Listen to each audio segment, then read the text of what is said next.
The great orbital station of Gal Terrain hung in the silent black like a jewel. It was the center of politics and power for this part of the galaxy. Today, it was also the gathering point for a fleet. All around it, massive warships from a dozen different stellar empires drifted in a careful, proud formation. This was the Galactic Coalition, a patchwork alliance of necessity, brought together by a common enemy, the Swarm. The ships were magnificent. There were the Vexian Arcs, vessels that looked like they were grown from crystal and light, their hulls shimmering with contained energy. The Felidar claw ships were sleek and predatory, all forward-facing weapons and aggressive angles. Hulking Tarkellan forges drifted like floating mountains, their thick armor plates scarred from ancient wars. It was a display of immense, terrifying power. The air on the command channels was thick with pride, strategy, and a sharp, polite tension. On the bridge of the Coalition's nominal command ship, the Felidar vessel Silent Hunter, Captain Aris watched the tactical displays. His fur, a tawny gold, was neatly groomed, and his uniform was impeccable. He felt a familiar mix of ambition and irritation. Ambitious to lead this fleet to a glorious victory. Irritated by the endless debates. Right now, a Vexian diplomat, Ambassador Kale, was on the main viewer. Kale was tall, slender, with skin that seemed to hold a faint inner light. "We must consider a layered defense," Kale said, his voice melodious but firm. "The Swarm's tactics are brute force. Our technological elegance must counter it." "Elegance does not stop a tidal wave," Aris replied, his voice a low rumble. "We meet them at the choke point, with the forges as our anvil, and my claw ships as the hammer." A young man stood quietly at a secondary console on the Silent Hunter. His name was Jin Wu. He was human, the sole representative of his species on the command ship, serving as a liaison officer. His job was mostly to listen, translate, and pass along any useful information. So far, there had been none to pass. The humans had been invited to the Coalition as a formality, a gesture to a young, seemingly harmless species that had recently developed faster than light travel. No one expected them to contribute anything of value. Jin Wu listened to the bickering, his face neutral. He had heard the whispers about his people. Brittle-boned, primitive thinkers.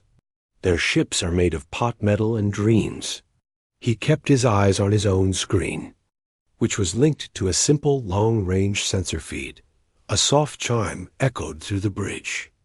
A new contact was emerging from the human sector, dropping out of their crude warp drive at the designated rally coordinates. "Ah," murmured Ambassador Kale, a slight smile on his lips. "Our final participants have arrived. Let us assess their contribution." On the main view screen, the sensor resolution sharpened. 3 ships popped into existence against the starfield. A silence fell over the bridge. It was not a silence of awe. The human vessels were tiny. Not just small, but absurdly so next to the Vexian Arcs or the Tarkellan forges. Each one was a blunt, gray wedge, a simple box with engines stuck on the back. They had no graceful curves, no glowing energy fields, no visible weapon turrets. They looked like industrial freighters, like tools forgotten in the vastness of space. They flew in a tight, simple triangle formation. Then, the laughter started. It began as a static-filled chuckle on an open command channel, likely from a Tarkellan engineer. Then another joined, a harsh Felidar bark. Soon, the subdued chatter across the fleet's open combs was rippling with amusement. "Are those their life pods?" came a dry Vexian comment. "I scanned 3 vessels," announced the Silent Hunter sensor officer, a Felidar with a smirk in his voice. "Primary propulsion, basic fusion torch. Secondary systems, minimal. Defensive shielding, none detected. Armament?" He paused for effect. "Crude kinetic launchers. Mass approximately 0.001% of a Tarkellan forge. Captain Aris let out a breath that was almost a laugh. He leaned back in his command chair. So, the humans have sent us. A gesture. 3 resource probes, perhaps. Or courier ships to carry news of our victory back to their homeworld. He shook his head, his earlier irritation returning. A waste of bandwidth on our tactical net. Ambassador Kale's smile was one of pity. We must be gracious, Captain. Their hearts are in the right place, even if their technology is not. It is a symbolic contribution. We shall assign them to rear logistics. Far to the rear. He made a delicate gesture, as if shooing a small, harmless insect. Jinwoo felt his face grow warm. He focused on his console, on the simple ident codes of the 3 human ships. UNS Mountain Shadow, Unsteadfast, Un's Perpetual Dawn. He knew those names. He knew the people who served on them. He forced his hands to be still, not to make a fist. The human ships completed their deceleration and moved, with a quiet, unassuming thrust, to the position the Coalition fleet computer automatically assigned them, the extreme left flank. Far from the expected battle zone, nestled near a cloud of harmless nebula gas. It was the position for observers, for non-combatants. They took the spot without complaint, without a single query on the command channel. See? Captain Aris said to Jinwoo, not unkindly, but with the tone of a teacher explaining something to a child. They know their place. It is wise. There is no shame in watching a real war from a safe distance. Jinwoo looked up and met the captain's golden eyes for a second before looking back down. Yes, sir. But on his private terminal, he opened a text-only, low-priority link to the mountain's shadow. A single line of text appeared from the human flagship, from a Commander Park Day, Chief Engineer. It read, all systems nominal. Coffee is hot. Audience is predictably rude. Proceeding is planned. Jinwoo allowed himself the smallest, tightest of smiles. He deleted the message. The laughter on the comms had died down to a background hum of condescension. The mighty Coalition fleet was whole, its glorious and varied might assembled. The 3 little gray wedges on the flank were already forgotten, a minor joke before the serious business of war. Jinwoo watched them on his sensor feed, 3 small, stubborn pixels holding their position. He remembered the stories his grandfather told, of fishermen in tiny boats facing typhoons in the East Sea. They did not fight the wave head-on. They understood its rhythm, they used its power, and they survived where bigger ships were shattered. He took a slow breath and returned, his attention to the Coalition's battle plans, the elegant, proud, and utterly conventional plans of a dozen species who had never met a problem they couldn't overpower with sheer size and firepower. The swarm, he thought, was not a problem. It was a force of nature. And humanity, for all its short time among the stars, had a long, long history of studying nature, of bending it, and of surviving against impossible odds. But he said nothing. He just watched and waited as the clock ticked down towards the arrival of the storm. The mighty fleet hung in space, a tapestry of power and pride.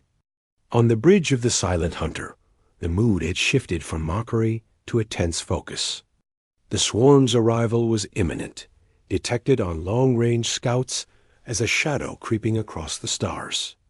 The laughter at the 3 human ships was now a memory, buried under urgent tactical briefings and shield frequency calibrations. They were a joke that was no longer worth the breath to tell. Jinwoo, at his console, received a direct task from Captain Aris. Liaison, the Felidar said, not even looking at him. Your people are on our flank. Their sensor data is likely worthless, but have them forward it anyway. And ask them to confirm they will hold their position and not get in the way. It was a dismissal, but it was also an order. Jinwoo nodded. Yes, Captain. He opened a secure, low-bandwidth channel to the lead human ship, the Mountain's Shadow. The connection was clean and quiet, with none of the static that usually plagued interspecies comms. The screen remained dark for a moment, then resolved into the image of a human bridge. It was nothing like the Silent Hunter, where Arisa's command center was a wide, tiered hall of glowing consoles and holographic displays. This was a smaller, tighter space. The lighting was functional and bright. The crew, about a dozen men and women, worked at physical consoles with simple screens. There was no dramatic tension, only a calm efficiency dot in the center seat sat Captain Liuna. She appeared to be in her late 40s, her black hair tied neatly back. Her uniform was simple, dark blue, without medals or adornment. She looked at Jinwoo with dark, patient eyes. "Liaison Kim," she said. Her voice was steady, without sharp edges. "What can we do for the Coalition Command?" Jinwoo felt a strange sense of grounding just hearing a familiar language. He delivered Captain Ariz's message verbatim. Captain Yuna listened, her expression not changing. If she was offended by the implication that her ships might get in the way, she showed no sign of it. "Understood," she said. "Please inform Captain Ariz that we will maintain our assigned position. Our sensor data is being forwarded to the General Fleet Net now." She paused, then added, "We have reviewed the preliminary reports on the swarm's past engagements. We would like to request the full, raw sensor logs from the Battle of Cygnus Drift and the attack on the Vexian outpost at Lyra 3. Specifically, we need the high-frequency gravimetric and tachyon readings from the 30 seconds prior to swarm contact." Jinwoo blinked. That was an unusually specific request. Most tactical analyses focused on weapon discharges and shield failures. Gravimetric and tachyon readings were background noise, the subtle ripples in spacetime. I can forward the request, Captain." "Do," she said with a small, almost imperceptible nod. "It will help us calibrate our systems for optimal coordination." She said the last word carefully, as if it had a specific meaning. On the mountain's shadow, the atmosphere was one of quiet readiness. Commander Park Day, the chief engineer, moved through the ship's central spine, a corridor they called the alley. It was lined with thick power conduits and access panels. He carried a large, simple tablet, checking figures against physical gauges. A younger engineer, a woman named Sumi, looked up from an open panel. "The Coalition scanners finished their third passive sweep of us, Commander. They're still looking for plasma cannons." Park Day snorted. "Let them look. They won't find what isn't there." He tapped his tablet. "How's the Anvil's foundation? Stable?" "Singularity containment is at 100%, Sumi replied. "The field is ready to be poured. It feels strange, keeping this much potential energy in a box." "That's the point," Park Day said, smiling slightly. "Everyone expects the hammer. No one respects the anvil until they need to shape something." He moved on, heading towards the drive section. His console, unlike the sleek holograms of the Coalition, was a mess of physical switches, old-style buttons, and a single, deep red toggle guard labeled, simply, Cinderfork.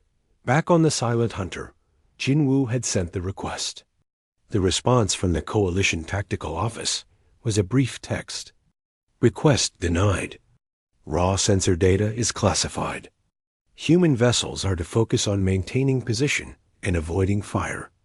Advise they conserve power." Jinwoo relayed the denial to Captain Yuna. She simply nodded again. "Acknowledged. We'll work with what we have." Mountains shadow out. The screen went dark. Captain Ariz, who had been listening in, shook his head. "Gravimetric readings. They are looking at the wrong things. This is not a science project. It is a knife fight." He turned to his own officers. "Focus on the swarm's main weapon clusters. Target their bioplasma projectors. That is what will kill us." Jinwoo looked at the tactical display. The 3 human ships were tiny green dots, so far on the edge they were almost off the screen. The Coalition fleet was a brilliant cluster of gold and blue icons. Shifting into a formidable battle line, the Tarkellen forges in the front, the Felidar claw ships poised to strike, the Vexian arcs weaving a net of energy behind them. It was a textbook formation, powerful and direct. He pulled up the public sensor feed from the human ships, just to see. It was remarkably clean data, showing the local space in stark, clear lines. He could see the gravitational pull of nearby gas clouds, the minute energy signatures of distant pulsars. It was a map of the space itself, not just the objects in it. He noticed the human ships were not just sitting still. They were making tiny, constant burns, rotating slowly, keeping their blunt noses pointed not at the expected attack vector, but at different points in the empty space around the nebula. As if tracing invisible lines, he couldn't parse the meaning. It looked almost random, like a nervous habit. He mentioned it to the Felidar tactical officer. The officer glanced at it. "Primitive stabilization systems," he said. "They probably have to adjust constantly to keep from tumbling. Their inertial dampeners must be a joke. Poor creatures." The final hour passed. The swarm was now a visible distortion on long-range scanners, a blotch of wrongness moving towards them. The Coalition fleet was silent, waiting. The great and glorious warships powered up their main weapons. Vexian hulls glowed. Felidar targeting lasers painted the void. Tarkellen armor plates locked into fortress mode. On the extreme flank, the 3 human ships completed their slow rotations and went still. All their tiny thrusters cut out. They became 3 silent, dark wedges against the faint glow of the nebula. On the bridge of the mountain's shadow, Captain Yuna watched her main screen, which displayed a simplified version of the Coalition's own formation. She noted their proud, rigid battle line with a quiet glance. She turned to her communications officer. "Send a final text-only ping to the Steadfast and Perpetual Dawn. Confirm lockstep status." The replies came back instantly. Steadfast. Mirror is polished. Perpetual Dawn. Fuel is dry and ready for the spark. Yuna allowed herself a single, slow breath. Bring the anvil to readiness. Do not engage the field. Just warm up the generators. And someone get Commander Park another coffee. He looks twitchy. Throughout the ship, a low, deep hum began, felt more in the bones than heard with the ears. It was the sound of something immense waking up inside a very small box. Outside, nothing changed. The ships remained dark, silent, and to the eyes of the laughing, condescending, and now deadly serious Galactic Coalition, utterly, completely irrelevant.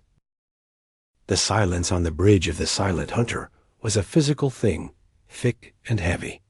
The star field on the main viewer was pristine, but the long-range sensors told a different story. A tide was coming. Captain Ari stood before his command chair, his golden fur bristling slightly. His ears were flat against his skull, tuned to the quiet reports from his crew. "Swarm Vanguard will enter engagement range in 4 minutes," the sensor officer said. His voice tight. Aris gave a single, sharp nod. "All ships hold formation. Power primary weapons. This is what we came for." He allowed himself a glance at the tactical holo. His mighty fleet was arrayed in perfect order. And on the far edge, 3 small green dots. An afterthought. He pushed them from his mind. Jingwu watched his own console, his heart beating a steady rhythm against his ribs. The human sensor feed was still active, a quiet stream of data in a corner of his screen. It showed the same approaching wave of hostile signals, but it also tracked something else, a faint shifting pattern in the local gravitational field. It was like watching ripples in water before seeing the stone that caused them. He didn't understand it, but it made the back of his neck prickle. Then, the swarm arrived. They didn't drop out of warp. They seemed to bleed into normal space from the darkness itself. One moment there was nothing. The next, a wall of living ships filled the view. They were organic, grotesque, shaped like twisted beetles or malformed stingrays. Their hulls were a mottled purple and black, slick with some unknown fluid that gleamed in the starlight. They moved not in a formation, but as one single churning mass, a school of piranhas the size of mountains. Open fire. Captain Ares's command was a roar. The space between the fleets erupted in light. Brilliant lances of Vexian energy shot forth, carving glowing trenches into the swarm's front line. Felidar plasma torpedoes streaked out, detonating in silent green-white flowers of destruction. Tarkellan mass drivers hurled projectiles the size of buildings, punching straight through clusters of bioships in sprays of shattered, chitin and frozen fluid. The initial volley was devastating. A cheer started to rise on the silent hunters' bridge. It died in their throats. For every swarm vessel that was torn apart, 3 more surged forward to take its place. They did not return fire with beams or projectiles. They simply came on, faster now, and when they got close enough, they vomited thick streams of corrosive bioplasma. The golden energy shields of a Vexian arc shimmered violently as the greenish sludge hit it. The shield held for a second, then 2, then with a silent flash, it collapsed. The bioplasma splattered across the crystal hull, eating into it, smoking and bubbling. They're overwhelming the shields. The plasma has an enzymatic component. It's breaking down the shield matrix.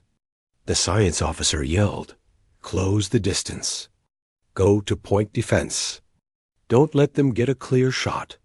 Ares barked, his earlier confidence gone, replaced by a battle commander's grim focus. But closing the distance was what the swarm wanted. The churning mass enveloped the front line of Tarkellan forges. Smaller swarm vessels, like suicide beetles, slammed into the armored hulls and detonated. Others latched on and began to chew through the metal with grinding mandibles. A Felidar claw ship, elegant and deadly, was caught between 2 larger swarm creatures. It fired its weapons until they glowed white-hot, but the living ships wrapped around it, smothering it in a cocoon of flesh and armor. Its signal blinked out on the tactical HOLO.chaos took over.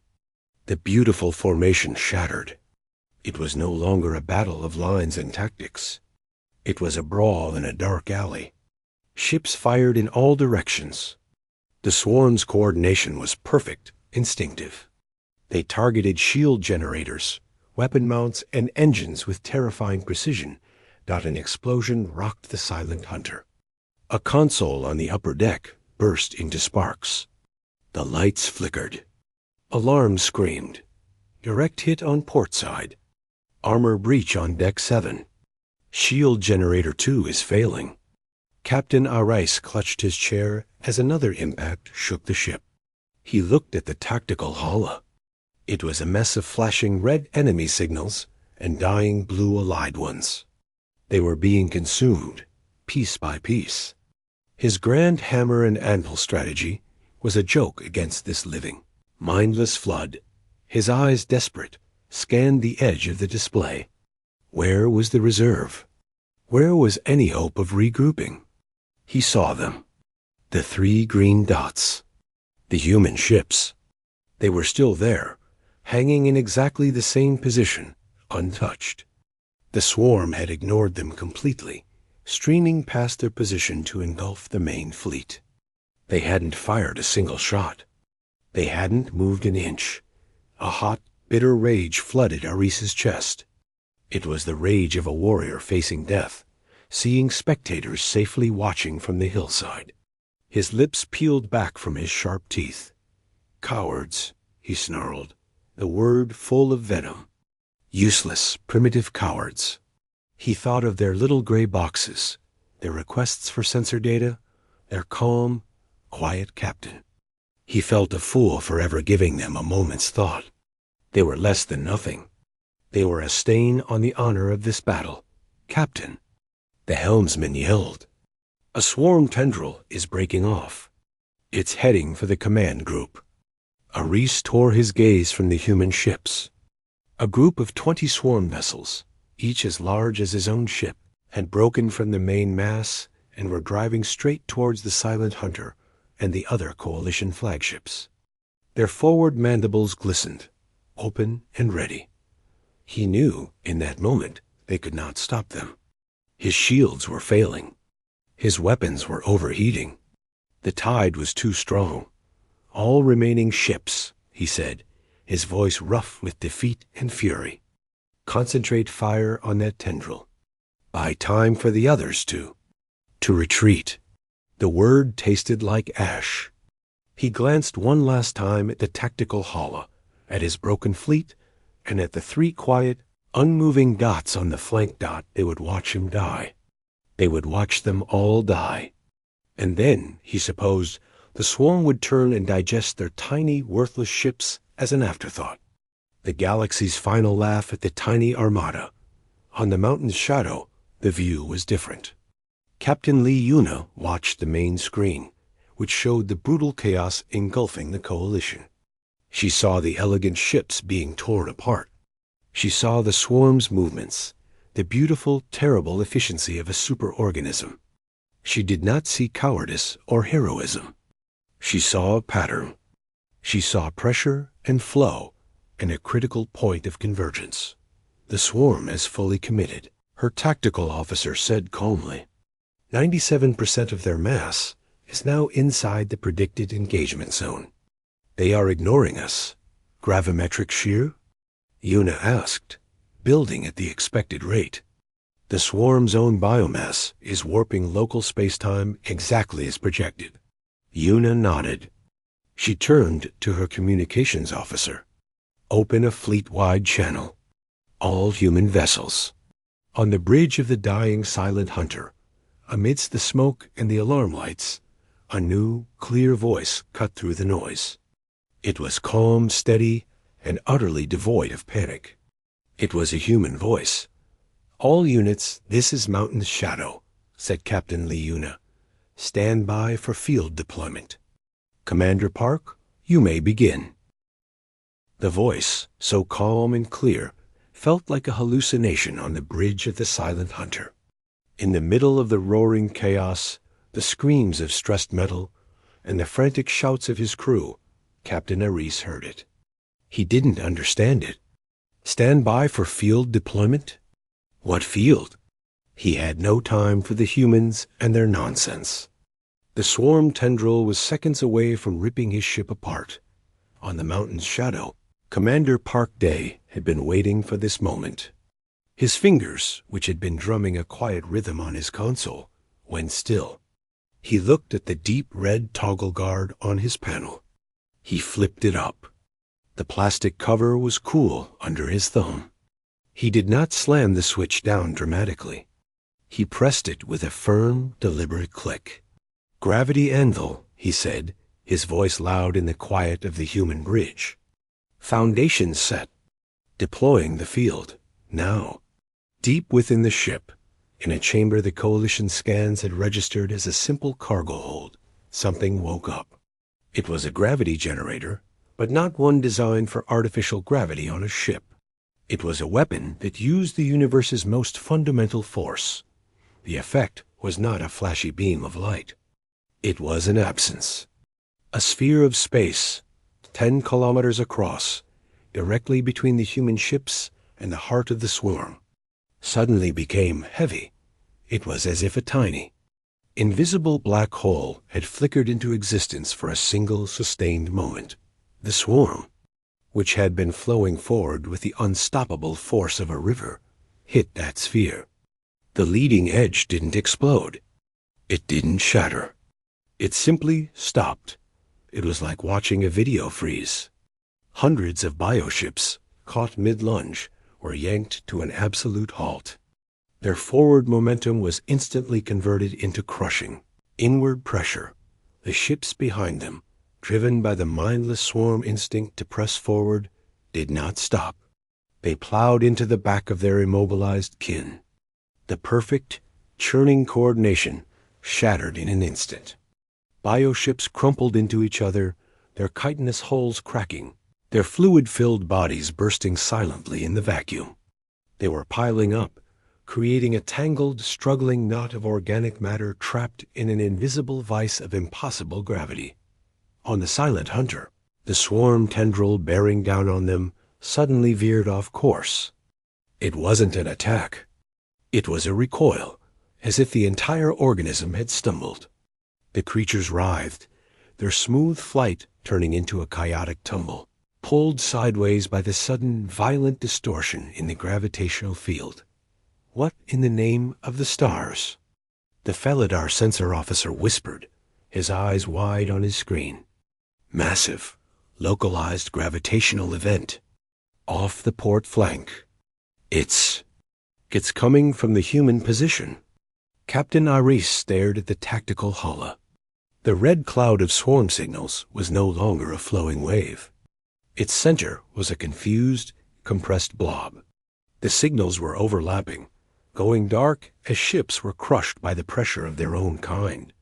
He couldn't process it. A gravity weapon?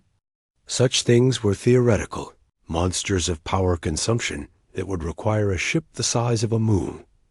Jinwu watched his human feed. The data stream was now a furious cascade of numbers, but the visual schematic was clear. It showed the gravitational anomaly as a deep blue sphere. It showed the swarm mass piling into it. It was a trap. A simple, brutal, and devastatingly effective trap. Before anyone could speak, Captain Yuna's voice came again, still calm, as if she was giving a weather report. Perpetual Dawn, you are clear. Light the fire.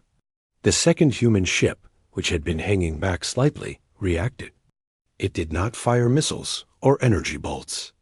Along its flanks, hundreds of small ports slid open. It released a cloud of canisters, each no bigger than a man. They drifted towards the struggling, gravity-trapped knot of the swarm. The swarm, sensing new, smaller objects, instinctively tried to react. A few managed to spit globs of bioplasma, destroying some of the canisters. But most were still trapped, compressed, unable to move. The canisters reached the edge of the gravitational anomaly and were instantly seized by its pull. They shot into the dense ball of trapped swarm ships. And then they activated. They were not explosives. They were fusion initiators. Inside each one, a tiny controlled star was born for a fraction of a second. One would have been a pinprick. 100, igniting simultaneously within a compressed mass of flammable organic material, created something else. Space itself seemed to tear. A silent, white-hot sun bloomed where the heart of the swarm had been. It was a furnace contained and intensified by the very gravity that had trapped the fuel. The light was so intense it washed out the view screens on the coalition ships, forcing automatic filters to snap into place. When the glare faded, the center of the swarm was gone, vaporized. A clean, spherical hole had been punched through the living army. Millions of tons of biomass had been turned into expanding gas and dust. The shockwave of released energy and debris slammed into the surrounding swarm, sending the remaining creatures spinning out of control. Their perfect, instinctive unity was broken. They were no longer a single mind. They were confused animals, wounded and disoriented. The silence on the coalition channels was total. The only sounds were the crackle of damaged systems and the ragged breathing of the crews. Captain Aris could not speak. His jaw hung open. He looked from the terrifying clean hole in the enemy fleet back to the 3 small gray dots on his screen. They had not moved. They had just reshaped the battlefield. They hadn't fought the swarm. They had prepared a place for it to die. And then they had thrown a match. The vaccine ambassador Kale's face appeared on a side screen. His usual elegance gone, his features pale with shock. Captain, what? What was that? Aris found his voice, but it was a dry croak. He had called them cowards. He had laughed at their ships. He had dismissed their captain. He looked at Jin Wu, who was staring at his console with an intense, focused expression, as if he had just seen a complex equation finally solve itself. "The humans," Aris said, the words feeling foreign and heavy. It came from the humans. But it wasn't over. The swarm, though reeling and halved, was not destroyed. The remaining fragments, driven by base survival instinct, began to flee. They scattered, turning away from the terrifying gravity furnace, streaming in every direction to escape. One large group, thousands of ships, was now heading on a new, panic-driven vector straight towards the crippled remnants of the coalition's right flank. They were broken, but they were still deadly. And the coalition ships on that flank were too damaged to stop them. The silence that followed the destruction of the swarm's core was deeper than the vacuum outside. It was the silence of a universe holding its breath. On the broken, smoking bridge of the Silent Hunter, Captain Aris stared at the tactical holla. His mind, trained for a lifetime in the art of visible power energy shields, plasma volleys, armor thickness, could not process what he had just seen. It had been clean, surgical, and utterly ruthless. It wasn't war. It was pest control. His thoughts were shattered by a new alarm. Swarm remnants scattering, multiple vectors. One large group is heading for the Chrysis and the Vexian Medical Frigate Group. They're defenseless. The holla confirmed it. A river of red signals broken. And panicked, but still numbering in the thousands, was surging towards the coalition's most wounded ships. The elegant fleet was in tatters. Shields were down, weapons depleted. They could not stop this final, desperate tide. Aris's heart sank. They had been saved from the hammer, only to be crushed by the falling debris. He opened his mouth to give. A futile order, to tell the crippled ships to abandon station, when a new voice cut across the command channel. It was Captain Li Yuna again. Her tone was unchanged, a steady rock in the chaotic stream. Steadfast. "The flock is scattering. Deploy the Aegis mirror. Guide them home." The third human ship, which had done nothing but watch until now, reacted. A series of hexagonal panels slid back along its blocky hull. From inside, a lattice of emitters glowed a soft cobalt blue. There was no dramatic beam. Instead, it projected a wide, shimmering field of energy that looked like a heat haze. Vast, faint curtain that settled between the fleeing swarm and the damaged coalition flank. The swarm creatures hit the field. It did not burn them. It did not stop them. It seemed to do nothing at all.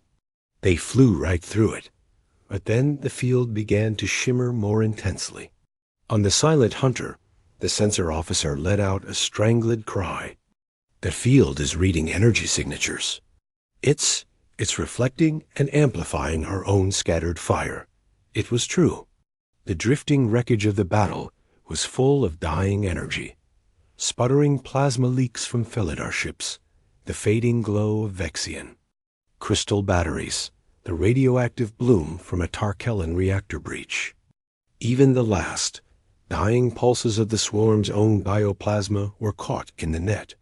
The faint, shimmering field was gathering all that wasted, random energy. It was focusing it, shaping it, like a magnifying glass, focusing scattered sunlight into a burning point. The Aegis mirror took the chaos and made it coherent. Beams of coherent energy, mirrors of the coalition's own weaponry, but sharpened and aimed, lanced out from the field. They struck the fleeing swarm with impossible precision. A Felidar-style plasma bolt, but 10 times brighter, severed a swarm creature in half. A Vexian energy lance, refined to a needle's point, pierced through 3 in a row. It was their own power, given back to them, perfected and turned against their enemy. The fleeing swarm group was cut apart in seconds, not by a new enemy, but by the echoed ghost of their own victory. The field then dissolved, its work done, having used the enemy's strength and the coalition's own fading sparks to finish the fight. Then it was truly over. The remaining swarm creatures, those not vaporized or reflected to pieces, vanished into the deeper dark, their hive mind shattered, their will to fight extinguished. The battlefield was a graveyard of magnificent broken coalition ships, drifting amidst expanding clouds of frozen swarm detritus. And on the flank, 3 small gray wedges hung motionless. Their hulls were unmarked. They hadn't fired a single kinetic shot. The silence on the coalition command channel stretched for a full minute. Captain Iris slowly, stiffly lowered himself into his command chair. The console was cracked. Smoke stung his eyes. He looked around his bridge, at his wounded crew, at the physical proof of their near destruction. Then he looked at the main viewer, at the human ships. They were so small, so simple. He keyed the fleet-wide channel. His voice, once full of rumbling authority, was hollow, scratched raw by smoke and awe.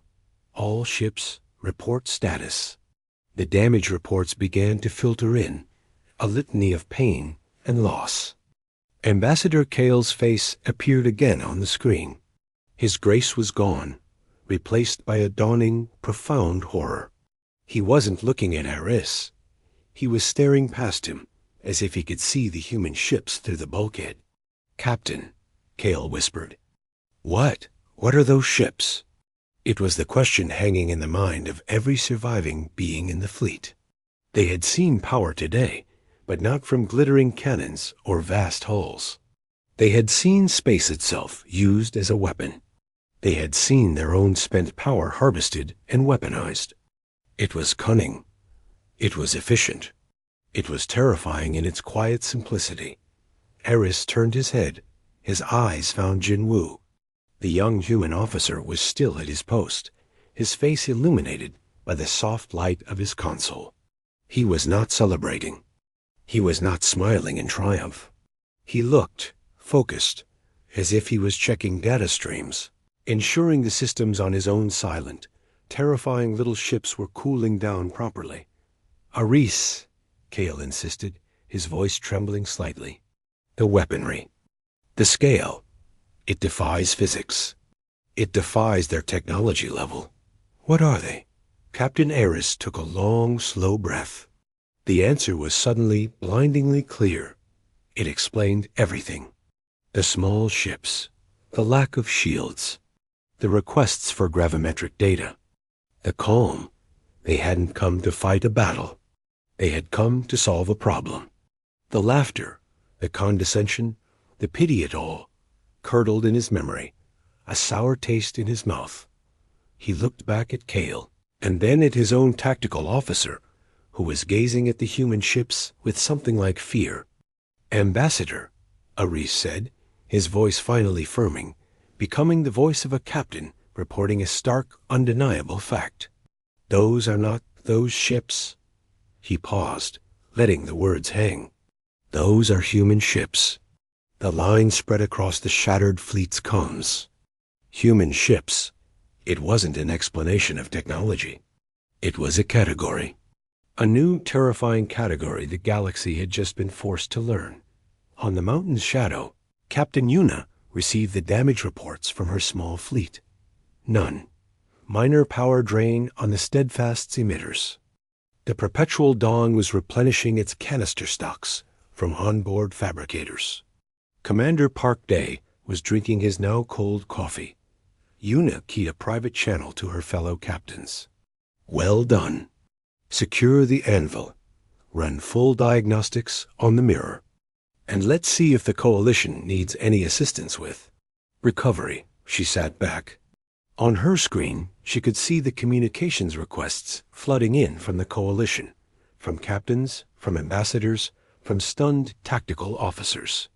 They would have questions. They would want to know how and why and what else the little gray ships could do. She would answer, politely and simply. The lesson had been delivered. The tiny Armada, the joke of the fleet, had not fought the swarm. They had erased it. And they had done so without a single scratch on their paint.